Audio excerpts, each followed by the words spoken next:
Assalomu alaykum, hurmatli kitobsevar do'stlar. Bugun Fransuaza Saganning Assalom qayg'usi haqida gaplashamiz. Fransuaza Sagan oxirgi yillarda o'zbek muhitida, adabiy muhitida mashhur bo'layotgan yozuvchilardan biri.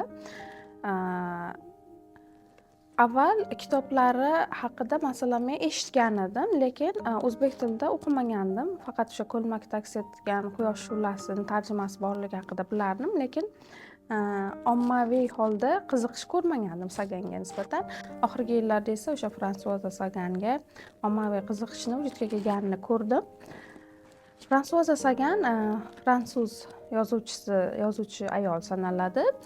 Bu o'sha 1950-yillardan keyingi davr bilan bog'liq. Saganning eng birinchi kitobi bu 17 yoshida yozgan Assalom qayg'u romanidir. 17 yoshida bu romanni yozganiga ko'pchilik urg'u beradi. U haqidagi deyarli barcha maqolalar, o'sha Wikipedia xabarlarida ham, hatto mana bu yoqda ham o'sha 17 yoshida yozganligiga urg'u berilgan va kitob qahramoni, e'tiborlisi kitob qahramoni ham 17 yoshli qiz Sesil degan.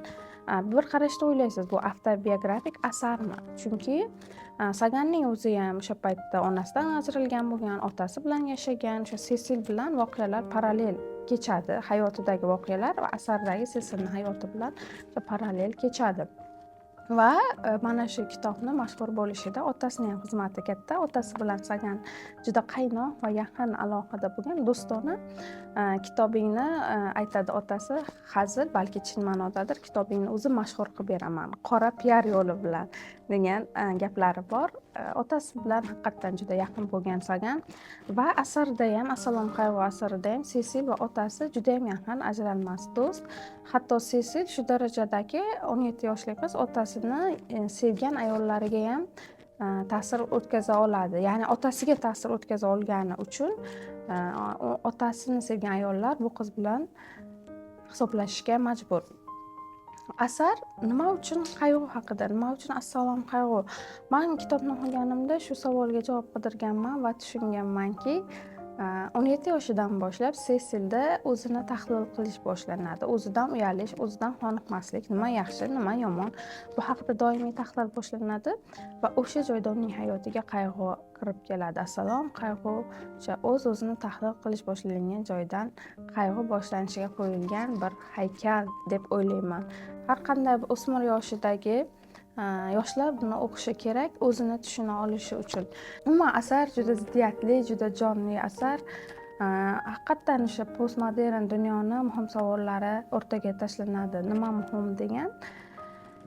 Ya'ni kimnidir o'sha kamchiliklariga qaramasdan qabul qilish muhimmi yoki dunyoni oliy tartiblariga ko'ra o'zini tartiblab yashash bilan odam, inson tirik qoladimi? Muhabbat, parvarishga muhtojmi degan narsa bor. Ikkinchi tomoni balki hamma narsani vaqti soati bor edi. O'sha o'smir qizga bunchalik bosim qilinmaganda ham Sesilga o'xshagan qiz o'sha Annani sevadigan, ya'ni chin dildan Annaga o'xshashga harakat qiladigan qiz balki bir kun yo'lini topardi o'zi o'sha o'smir sho'xliklaridan keyin.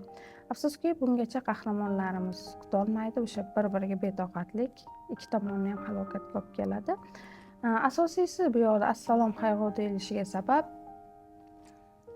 o'sha ziddiyatda qolgan qizni nimani to'g'ri deb bilolmasligi va doimiy tahlili, doimiy ikki o'rtasida qolishi deb bilaman. Bir tomondan Annani yaxshi ko'radi, ikkinchi tomondan Annani ko'rishi bilan o'zidan uyat tuyg'usi bosh ko'taradi va qochishni boshlaydi. Oxir-oqibat bu tuyg'usiga chidolmaydi. U o'zini Annani nazarida va balki butun dunyo nazarida tuban odam deb biladi.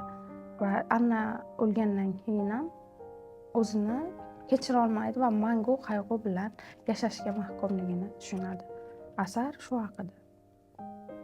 Men tavsiya qilgan bo'lardim har bir o'smirga, o'smir qizlardir, yigitlardir bu yozuvchi bilan tanishishni.